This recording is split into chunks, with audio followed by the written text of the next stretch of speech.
Welcome, everyone. Thanks for joining us this evening. The webinar will begin soon. Just a few housekeeping items before we begin. All attendees will be muted for the duration of the webinar. If you have questions, you can ask them through the Q&A icon at the bottom of your Zoom window. If you're on a desktop, you can hover over the bottom of your Zoom window and you'll see the Q&A icon on the menu bar. If you're on a mobile device, gently tap your screen and the menu bar with the Q&A icon will appear. We'll take questions after the presentation. We can't guarantee that we'll get to everything, but we will try to answer everyone's question. Attendees will not receive the slideshow after the presentation, but this webinar is being recorded and will be available on the library website.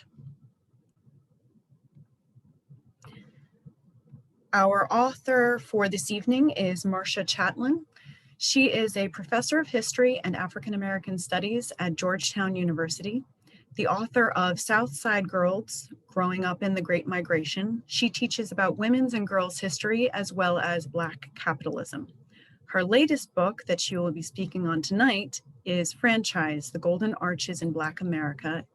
It examines the intricate relationship among African American politicians, civil rights organizations, communities, and the fast food industry. In 2021, Chatelain received the Pulitzer Prize in History, the Hagley Prize in Business History, and the Organization of American Historians Lawrence W. Levine Award for Franchise.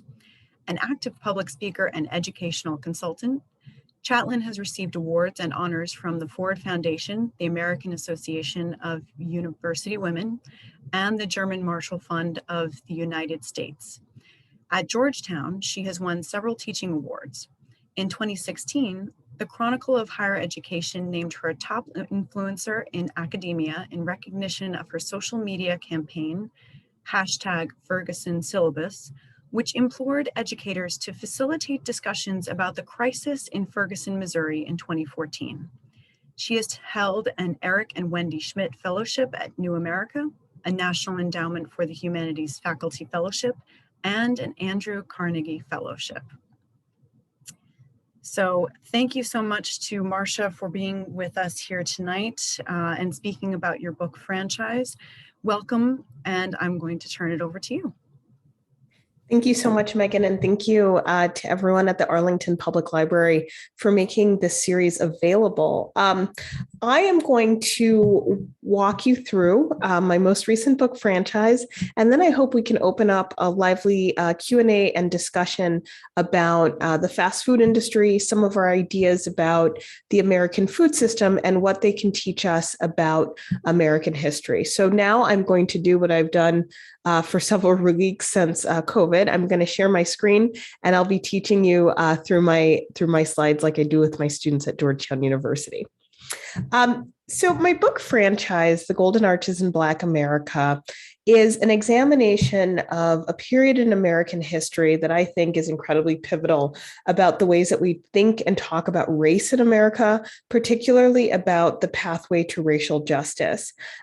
This book came out in early 2020, but I think that a lot of the themes really started to resonate after the summer of 2020, after the George Floyd summer emerged, because it is also looking at a period of time in American history that we can say was really a racial reckoning of various institutions about the unfinished business of civil rights.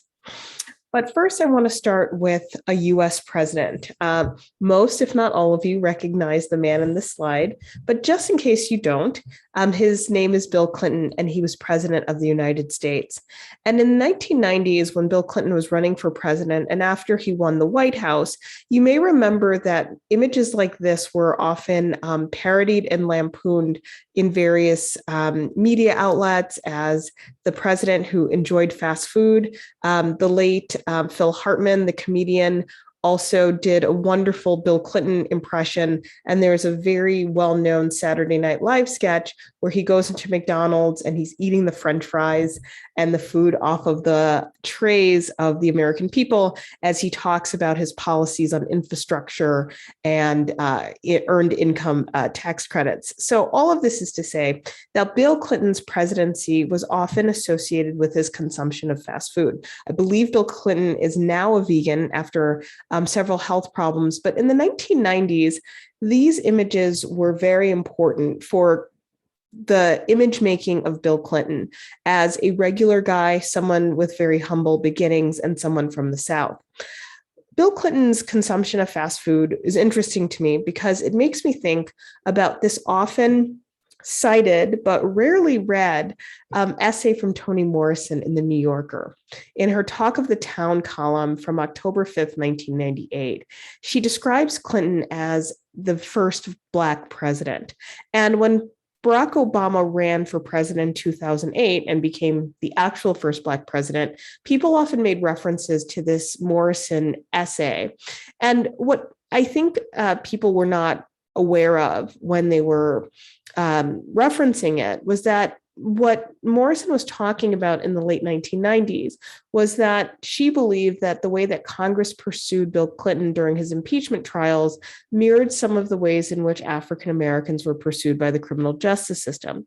And so she writes, after all, Clinton displays almost every trope of Blackness: single-parent household, born poor, working class, saxophone playing, McDonald's and junk food loving boy from Arkansas. This essay and this idea of Bill Clinton's consumption of fast food as contributing to this idea of his Blackness was something that was always really fascinating to me the first time I read this. What does it mean that fast food is eaten all over the world, that McDonald's is an iconic brand that is recognized by children and elders alike, but something about fast food can be racialized and understood as Black?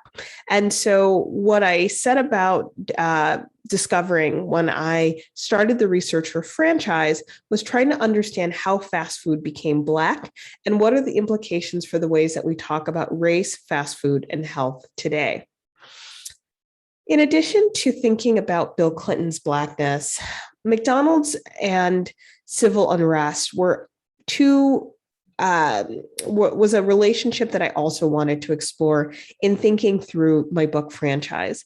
If you were like me in the summer of 2014, you were glued to your television screens as the news reported live from Ferguson, Missouri, which was the epicenter of an uprising involving the death of 18-year-old Michael Brown at the hands of police officer Darren Wilson. And the reaction to Michael Brown's death, the fact that Ferguson, Missouri was the place in which the movement for Black Lives started to get international attention after its founding the previous year. And the fact that if you read the accounts from people who were participants in the Ferguson moment, whether it was protesters or police officers or media representatives, the McDonald's on Florissant Avenue in Ferguson started to serve as kind of a touch point or a hub for all of these different actors in this incredible drama. And so as I was watching the news from Ferguson, I thought to myself, this scene of a McDonald's in 2014 was evocative of scenes like this from Washington, D.C. in 1968 after the assassination of Martin Luther King Jr. And I thought again about what the relationship was between McDonald's and racial civil unrest. And what I soon discovered is that relationship has been long and enduring since this moment in 68 after King's assassination.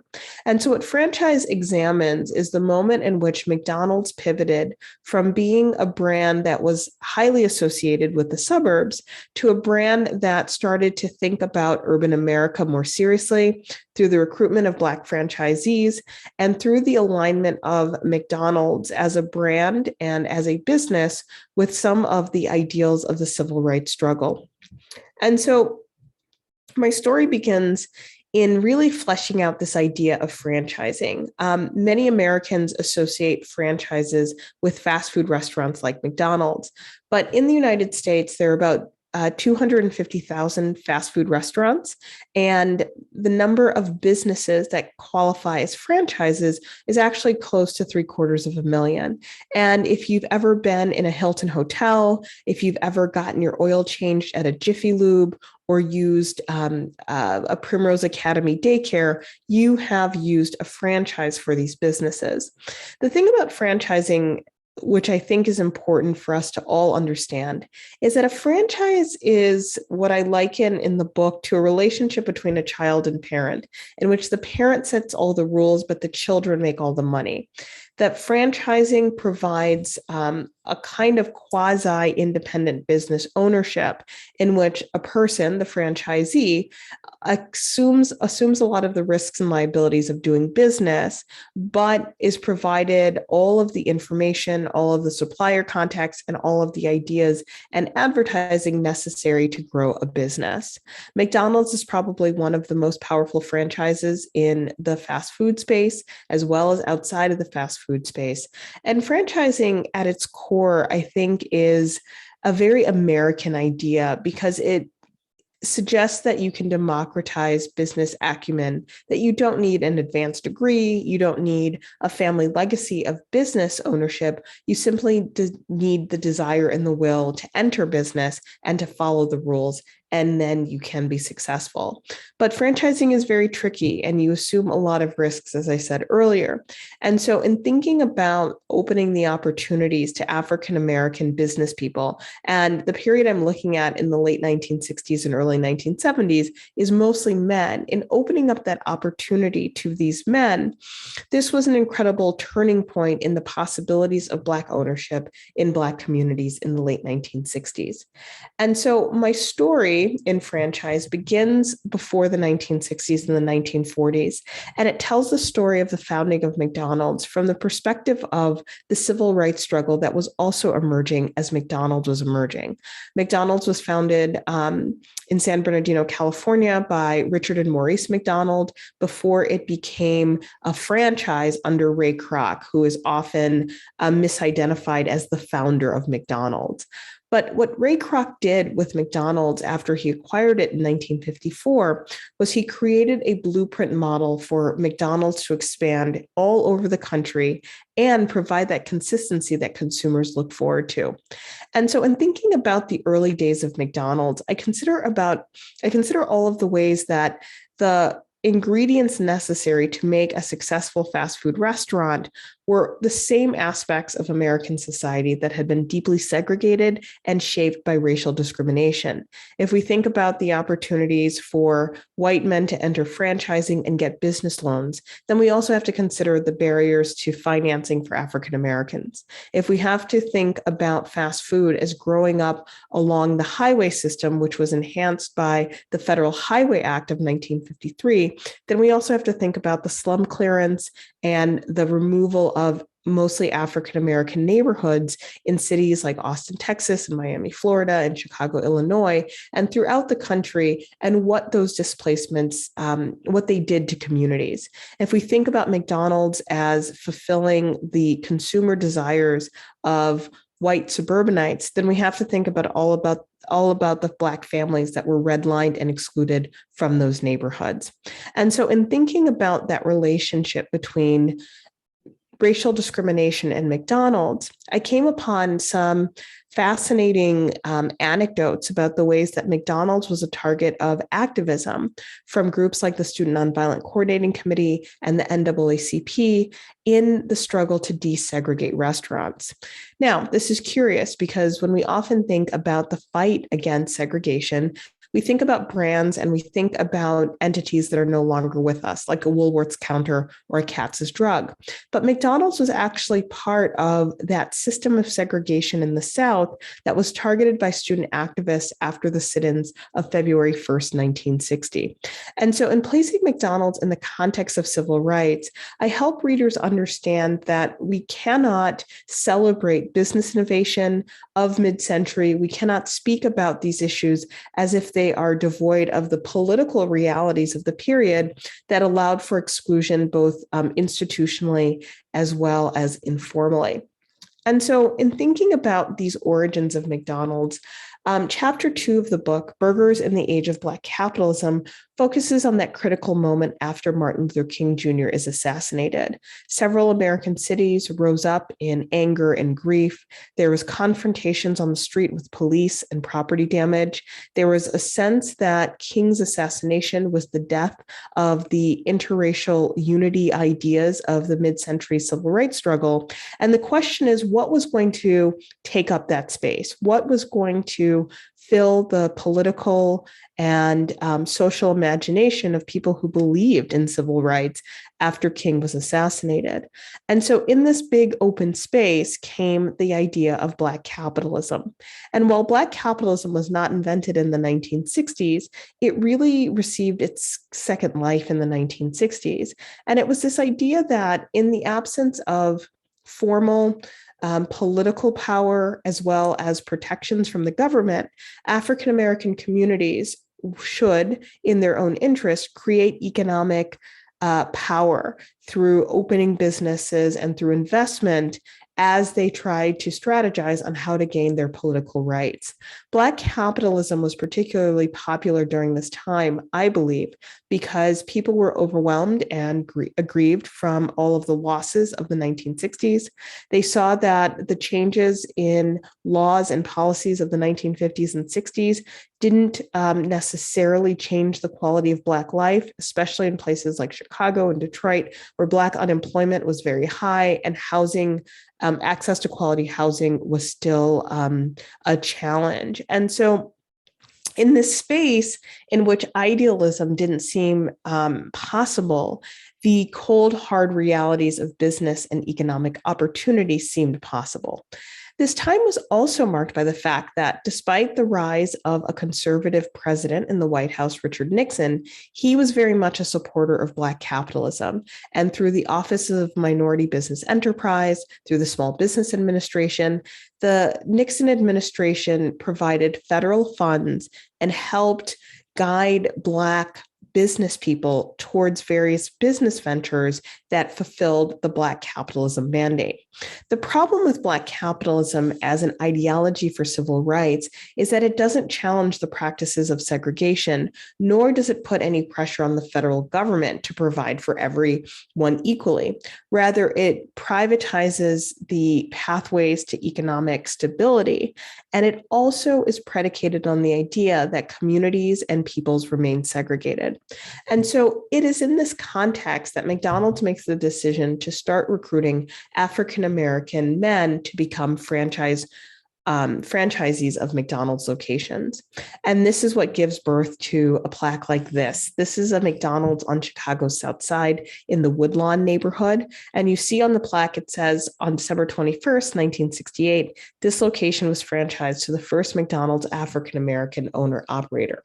This location, not a coincidence, opens about 8.5 months after King's assassination.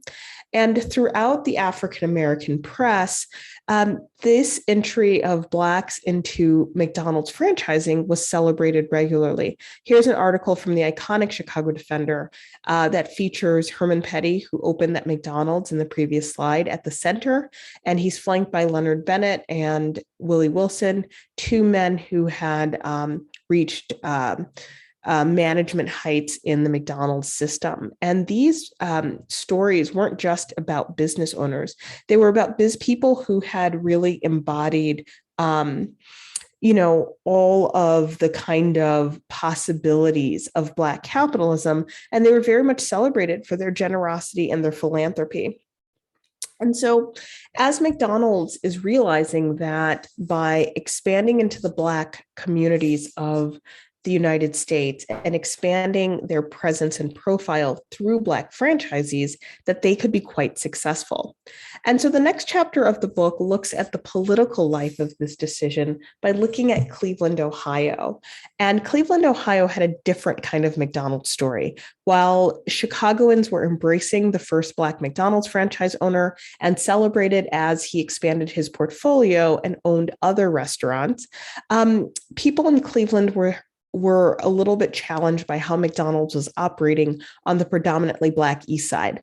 So in chapter 3, I look at these two kind of events that are really shaping McDonald's relationship in a dramatic and contentious way. At the very moment that Carl Stokes, who is often noted as the first Black mayor of a major US city, who was able to win over the majority of white and Black votes in order to be the mayor, as he's seeking re-election to City Hall, a protest has emerged of McDonald's in the east side of Cleveland. And it was orchestrated by a group called Operation Black Unity. And this is one of the subgroups that was part of OBU. And Operation Black Unity was challenging the idea that if McDonald's was going to make so much money and be so successful in Black communities, then they needed to make a guarantee of having Black franchisees. And the dynamic between a Black mayor, Black communities that are seeking business opportunities, and this major corporation present to us a case of a world that few of us remember or even know. And that is a world in which McDonald's was not a quotidian and part of everyday life, that the expansion of McDonald's was still relatively new, and that McDonald's, when it opened in communities, it was the subject of scrutiny and a lot of questions about how they were going to interact as a member of the community. And so in Cleveland, the issue around Black ownership of these franchises was seen as an extension of the Black capitalism mandate of the early 1970s. What did it mean for a successful business to be in a community, and what were the types of demands that communities can make on a corporation? Now, in addition to wanting to see more Black franchisees at McDonald's, organizations like Operation Black Unity also believe that McDonald's should engage in profit sharing with the community, that McDonald's should build swimming pools and recreation centers, that they should actually, be part of the community in a thoughtful way. And McDonald's was navigating this world in which they didn't want to alienate Black consumers, but they also didn't want to concede so deeply to activist groups, knowing full well that these stories would be replicated in other major cities. This chapter was probably one of my favorites to write because it has all sorts of cliffhangers, including an unsolved homicide, allegations of blackmail, as well as an incredibly complex story of how communities determine the way forward. Along the lines of contentious moments involving McDonald's, Chapter 4, Bending the Golden Arches, focuses on Portland, Oregon, and it focuses on a conflict between the Black Panther Party for Self-Defense in Portland, the Black nationalist organization known for its armed self-defense, as well as its community programs in both health and food and nutrition, and a local McDonald's franchise. And the franchise refused to participate in the signature breakfast program for children and became a target of Black Panther animus. And allegedly, the Black Panther Party bombed the McDonald's, although there's a lot of evidence that doesn't quite match up in that claim. And so at the heart of this conflict were some of the things that we saw in Cleveland. What does it mean for a McDonald's to be part of the community? What does it mean for a McDonald's to refuse supporting a free breakfast program for children by the Black Panther Party? And what were the ways that Black organizations were willing to negotiate the power structures between McDonald's and themselves? Additionally, I look at other examples of resistance movements against McDonald's, including a group of people from the Ogont neighborhood in Philadelphia who fight McDonald's on the basis of saying that low income and working class neighborhoods should determine what comes into their community and that they didn't need more fast food. I also look at the entry of African-American celebrities in an attempt to unseat McDonald's by suggesting that their companies were more authentically Black than McDonald's. And so celebrities like Muhammad Ali and gospel music great Mahalia Jackson leased their names to these fast food outfits in order to sell to Black communities, not only the products, but to suggest that their franchise system was the one that would most adequately attend to African Americans. Muhammad Ali's Champ Burger and Mahalia Jackson's Glorified Chicken were fascinating because they also complicated this idea of what does it mean to support an authentically Black business. I won't ruin the big reveal with these two businesses, but it is worth a read.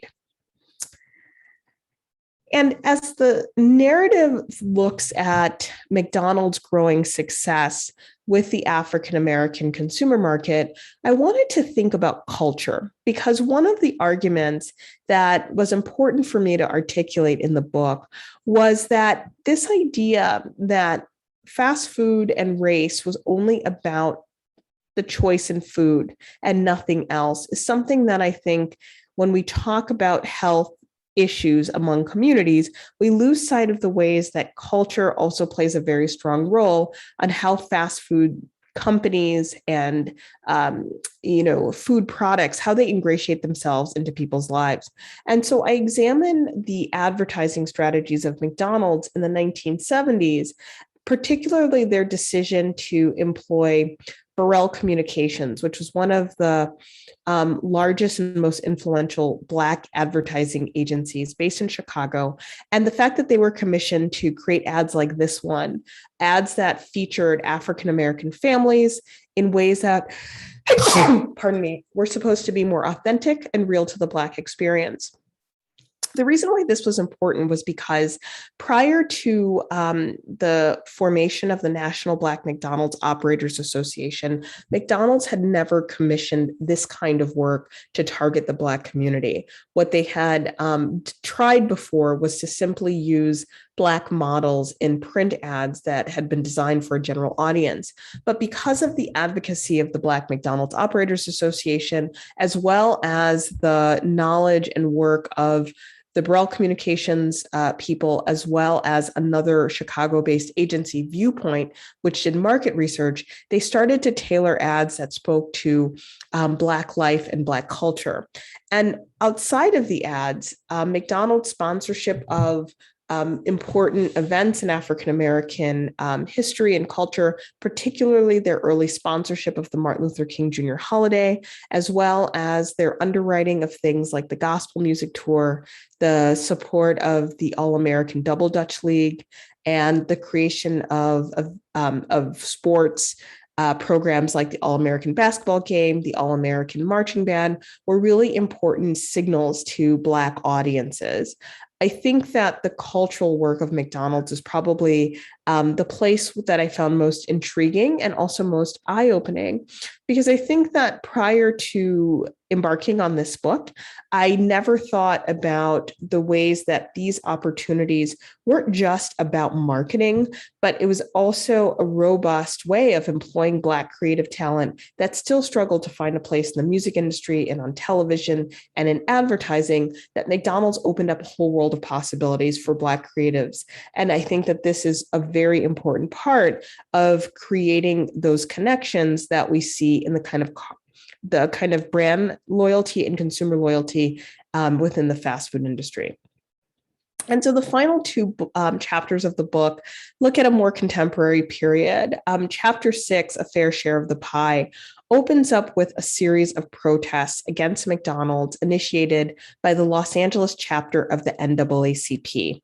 And at the center of this conflict is a lawsuit filed on behalf of a Black franchisee who claims that because of McDonald's racially exclusionary policies, he is unable to franchise stores outside of Black neighborhoods.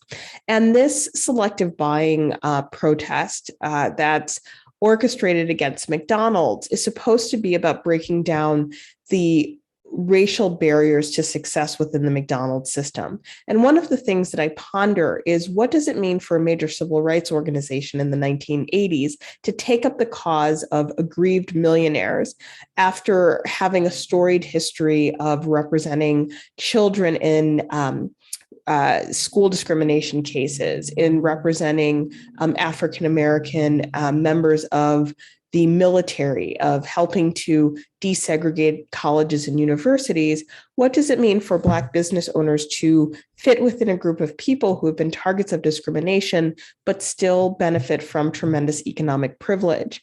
And what happens during the 1980s is people like the Reverend Jesse Jackson, who's pictured here. And if you look right behind him, you see the Reverend Al Sharpton in the 1980s and 1990s to be engaged in these corporate boycotts and these corporate negotiations, which often lend themselves, I argue, to creating more opportunity for elites at the expense of working people, because a number of these negotiations open up the opportunity for more African Americans to franchise, including people with very impressive wealth portfolios like athletes and celebrities. They often open up opportunities for Black banks with agreements saying that corporations have to deposit more money into Black-owned banks and to use Black insurance companies.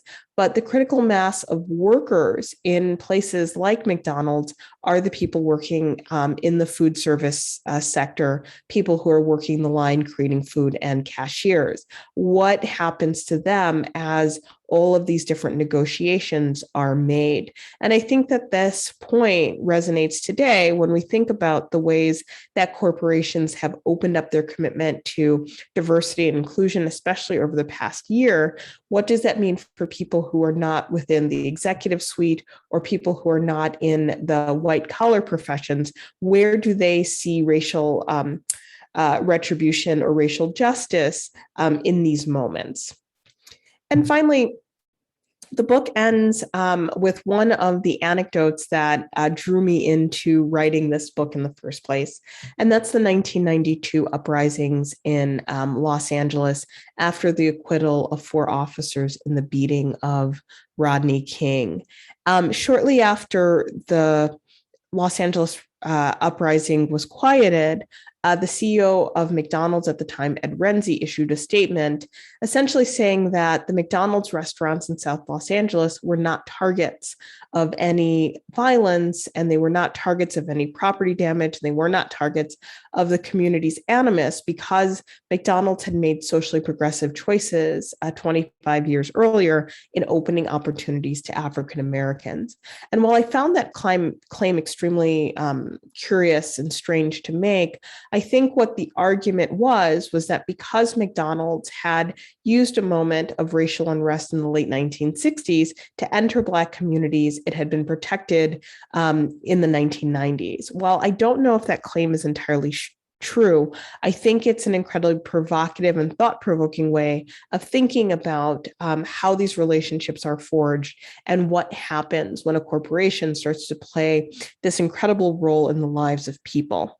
What does it mean for health practitioners and nutritionists and teachers to tell communities to not consume McDonald's when McDonald's has not only grafted itself onto a narrative of civil rights, but it has provided stability and opportunity in communities where these two things are in short supply? And finally, I want us to think through the different ways that we understand fast food and its relevance and its importance in contemporary society. We think about the issues of child nutrition and child obesity, issues that the former First Lady Michelle Obama took up. We think about the wages of workers in the fast food sector, particularly after the presence of COVID-19. What did it mean for fast food workers to be particularly vulnerable to disease and distress in these moments? And we think about wages. But I also want us to think about the choices we make on how to solve problems. I think that, if anything, franchise is the story of how we conflate corporate opportunism for actual opportunity in civil rights. And so in thinking through this book and thinking through this project, I hope that when we have another moment in which people take a step back, when they reflect, when we have another racial reckoning, we are not so quick to move toward the private sector or through economic empowerment to think about how we address these issues, that we actually draw closer to our communities and think about the basic needs that people have. So this is all I have for my formal presentation. I know that we have a relatively small group, so I would love to see your questions. If you start to put your questions in the Q&A, then I can start to address them. There's also some other interesting tidbits from the book that I can share as you prepare your questions. One of the things that I have found in my study of fast food is the long relationship between the fast food industry and the White House. Many people remember when President Trump decided to cater the national championship football team, Clemson University, brought them to the White House for an all fast food dinner, which was met with some mixed reviews. And that is one way that President Trump was lampooned for his consumption of fast food. But the presidents have all enjoyed a burger and fries, from Ronald Reagan eating in a Southern California McDonald's to Joe Biden and Barack Obama, who eventually, this photo is of two presidents, only when one was president, of enjoying Shake Shack, which is considered part of the elevated fast food landscape. The other thing that I loved about working on this book was the visual culture that fast food created. Looking at this old advertisements, this one I think is from 77, these campaigns that are capturing African Americans in a number of settings. This one is a little rare for the time because it's showing a rather middle-class family. And this one is about the father relieving the mother from the duty of cooking. And so it says, so get up and get away to McDonald's. The other link that I found in my research that I thought was particularly illuminating is the number of people who had participated in the civil rights struggle who later became advocates of franchising. People like Hank Thomas, who was a member of the Freedom Riders, who had tested the segregation laws in public transportation across interstate travel, across state lines, who was very much part of that courageous group of people, like the late Congressman John Lewis. He later spent a lot of time and energy in franchising, first McDonald's, and now he franchises I believe Marriott hotels. But one of the stories that he tells about his franchising success was that he later franchised McDonald's in High Point, North Carolina, that had refused him service in the 1960s. Congressman Julian Bond was a big advocate of franchising, and he actually was part of a franchise effort with another colleague from the civil rights movement to franchise 2 Dairy Queens in Atlanta and a Wishbone Chicken restaurant, which was a very tragic economic decision, but he was a huge, huge supporter of franchising. African-American mayors were often part of the business community, particularly the Black business community, and relied on the relationship with the Black McDonald's franchise community for support, whether it was Carl Stokes in Cleveland in the 1970s or Tom Bradley, the first Black mayor of Los Angeles. Black mayors get sucked into all sorts of disputes and contentions about McDonald's. And so in thinking about McDonald's, again, I welcome your questions and your thoughts, and I will end the formal presentation and I'll start answering the questions in the Q&A. Thank you. All right. So, someone asked about Johnson Publishing and McDonald's in your book. I talk about a lot of the publications where those ads that I presented would appear for Black publications. Some of the most important publications for this was Ebony Magazine, Jet Magazine, later Essence Magazine, and then Black Enterprise, I think, plays a very important role in the story because Black Enterprise is launched in 1970, and it has a board that includes the publisher Earl Graves. It includes Shirley Chisholm, includes a number of Black notables, and they're very much encouraging in every, single publication that you have to really think about Black business and entrepreneurship as a pathway for civil rights. And so, almost immediately when the publication starts, they are featuring Blacks in franchising, and not just McDonald's. McDonald's kind of creates the template for this type of recruitment of African Americans, but you see it replicated with Burger King, Kentucky Fried Chicken, and then the other major brands. And there are a few people, as I noted with Mahalia Jackson and Muhammad Ali, there are a few people who try to create their own franchises. One of the most famous examples was a former Pittsburgh Steeler named Brady Keys. And actually, if you're interested in this issue of franchising, I produced a story about Brady Keys for the podcast Proof, which is sponsored by America's Test Kitchen. And, Brady Keys played professional football. He was in the Hall of Fame, a Pro Bowl rather. He was a Pro Bowl player, and he wanted to get into business because he was playing in the National Football League during a time in which the kind of endorsements and huge contracts that we're familiar with today just didn't exist. And he understood that he had to figure out a strategy for his own economic stability that extended beyond the years he played football. And so he got a loan from the Ford Foundation. He got some startup capital from some colleagues at the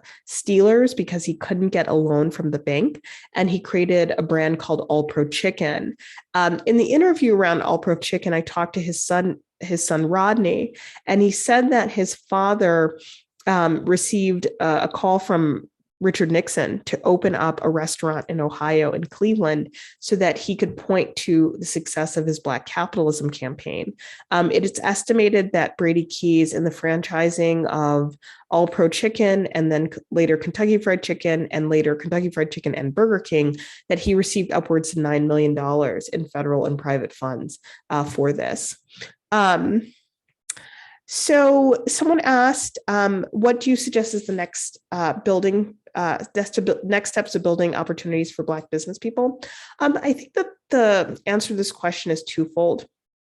I think one of the things that needs to happen is that people should be encouraged to pursue business if that's what they want, but we have to have reasonable expectations for what a business can do. The majority of Black businesses in America are kind of sole proprietorship. They have 0 employees, and they do not have the economic capacity to address some of the issues that we often think businesses can address. So underemployment, youth unemployment, low wages, lack of access to healthcare, lack of access to continued education, lack of access to childcare. The types of Black businesses that we have in the United States are not the kinds of businesses that will solve these problems. And so my perspective is, if we want to encourage business ownership and businesses to succeed, then we have to build a society with a strong enough social safety net that businesses are not shouldering the burdens of the neglect and the racism that communities have experienced. And so I think it is important to support businesses that value community, that treat workers well.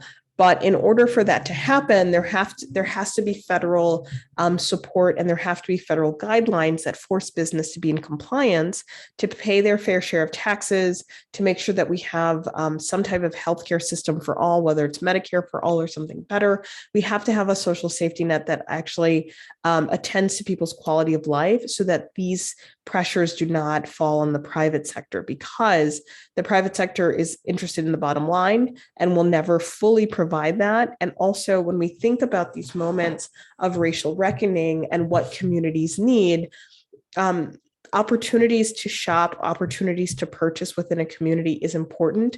But if you look at the animating events that cause these reckonings, it's usually things like police brutality, lack of access to medical care, lack of access to quality housing, poor and failing schools for children. Like, there's some real core structural issues that I think sometimes the conversation about business obscures.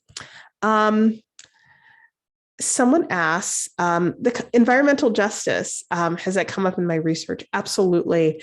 One of the things I found really fascinating is when I looked at the experience of the Ogons neighborhood in Philadelphia, and their protests against McDonald's was around 1973, 74. They make an environmental argument against McDonald's. And, during this period of time after the celebration of the first Earth Day, after people are starting to ask questions about styrofoam and sustainability, off of the oil embargo crisis of 73, people are making arguments about McDonald's and its environmental impacts, as well as all of the exhaust that's created from drive-throughs. And so the environmental footprint issue does come up in the 70s, and it comes up in this conversation in the context of creating an environment in which people don't have a diversity of foods to choose from. And it also comes up in this question of the supply chain. And I think you mentioned supply chain in your question, Katie, the supply chain necessary to provision all of these fast food restaurants.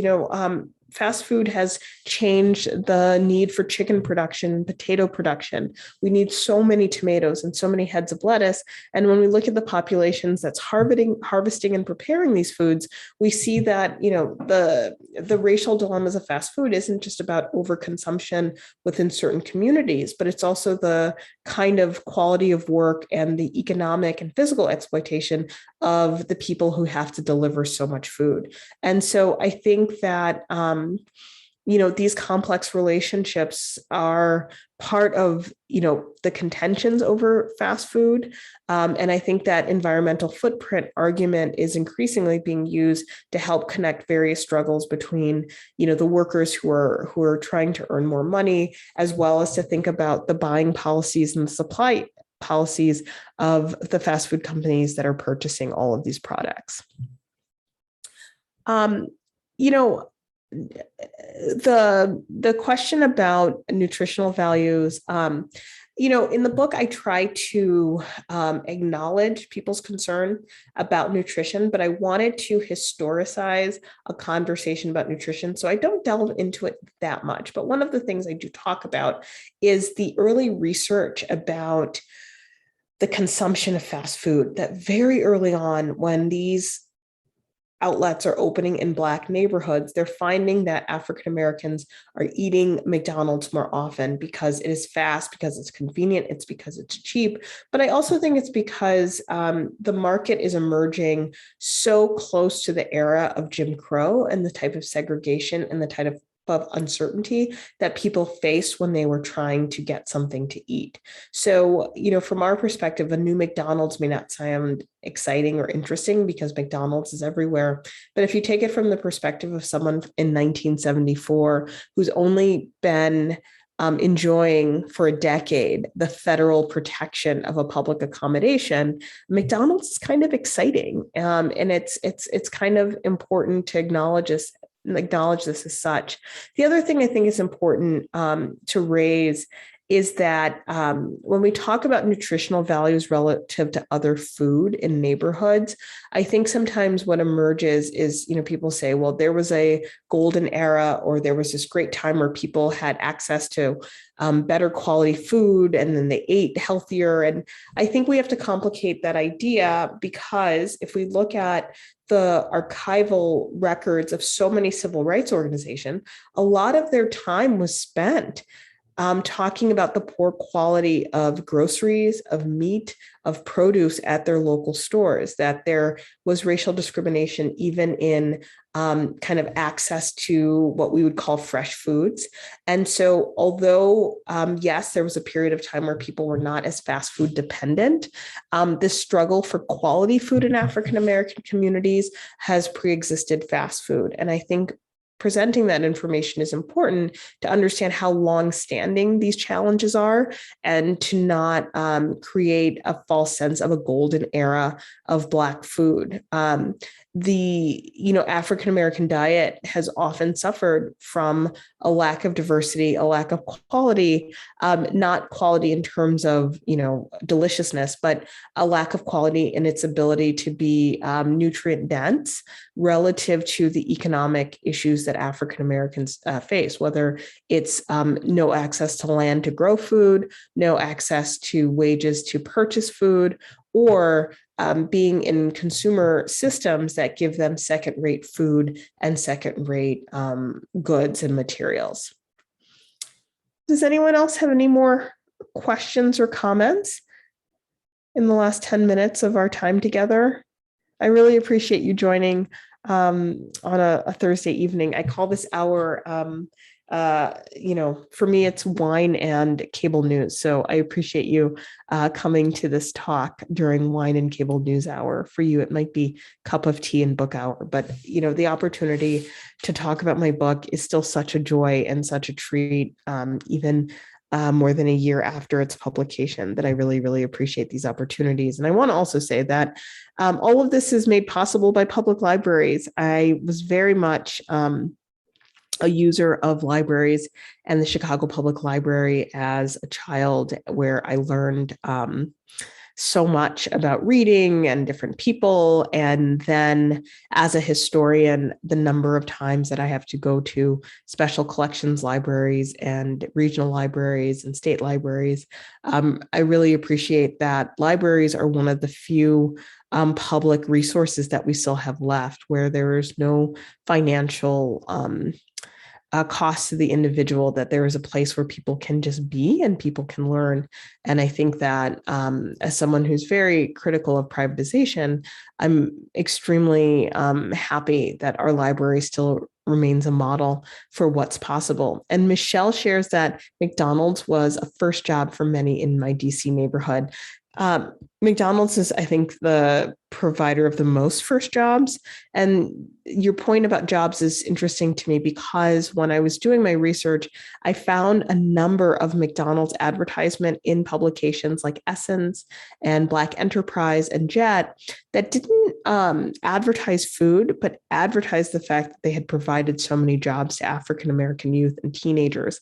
And this, again, is another example of the kind of cultural and social work of McDonald's in trying to make sure that the Black consumer understood that it wasn't just about food, it was about this idea of opportunity. And that kind of brand association is so powerful if you think about the ways that communities are not only marginalized, but kept away from even imagining opportunities, that McDonald's really understood how that language and those ideas could be really compelling to grow its consumer base.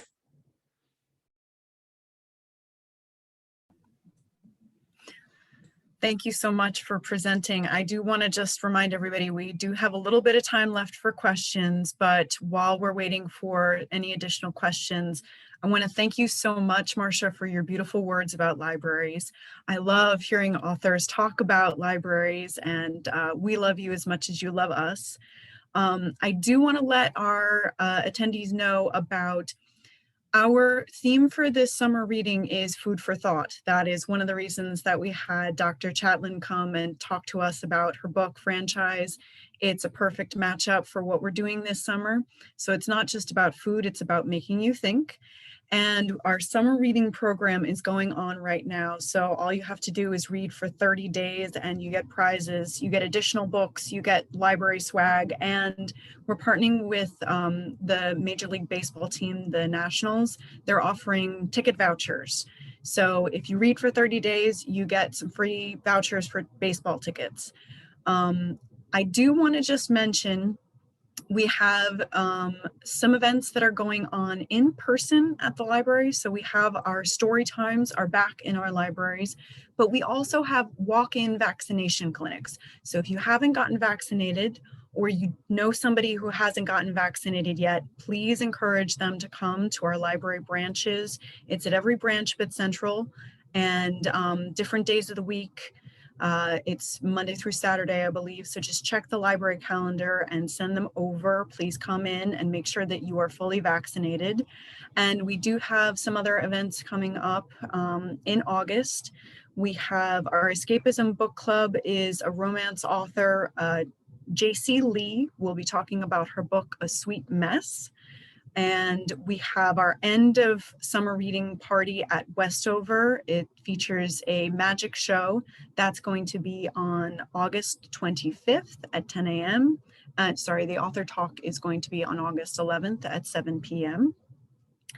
And we have our regular suite of book clubs and yoga at the library, webinars, all of that.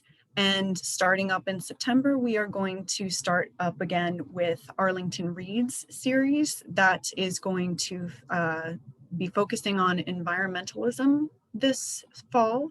And our first author is going to be Catherine Coleman Flowers, talking about her book, Waste, One Woman's Fight Against America's Dirty Secret. So please check the library website for all of our events. And it looks like we've got another question. Let us see. So this question is, yes. So I think this is such an important point, and I think it's why I found the information on advertising so compelling about the real importance of representation, especially the work of the Burrell Communications. Every advertisement for the major companies, American Airlines, Coca-Cola, McDonald's, from the 1970s into the 80s and 90s, Burrell Communications was part of it. And that representation really takes an incredible turn in the 80s, because in the 1970s, the strategy was to depict working class African American life, families of modest means, working people going to McDonald's.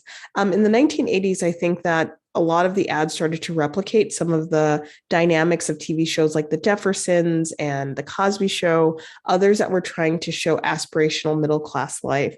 But, you know, when you get to the 1990s, the incredible array of very famous people who did McDonald's ads, from Gladys Knight and the Pips to Patti LaBelle, Bobby McFerrin. I mean, there's some real talent that's singing jingles and singing songs. And I think that in the age where we have so much celebrity endorsement and advertisement as part of the landscape, we lose sight of what a big deal it was to actually have African Americans in that role. And I think, you know, the popularity of someone like Michael Jordan, that was really important, particularly Michael Jordan during the Olympics ads, was a very big turning point in representation on television. So you're absolutely right.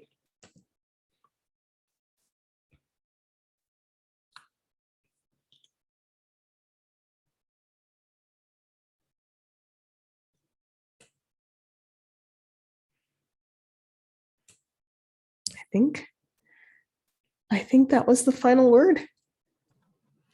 I think so. I did drop a couple of links into the chat for anybody who's interested in learning more. If you haven't read Franchise yet, please either borrow it from the library or go out and buy a copy. I dropped the link to the library catalog so you can place your copy on hold. All of our copies are checked out. It's very popular right now. And if you would like to listen to the podcast from Proof that Dr. Chatelain referenced earlier, I shared the link to that in the chat as well. So please learn as much as you can and learn more about this interesting subject. Thank you so much again for joining us tonight. Thank you to all of our attendees. We really enjoyed your questions, and we thank you for joining us this evening. Good night. Good night, everyone. Thanks, Meg.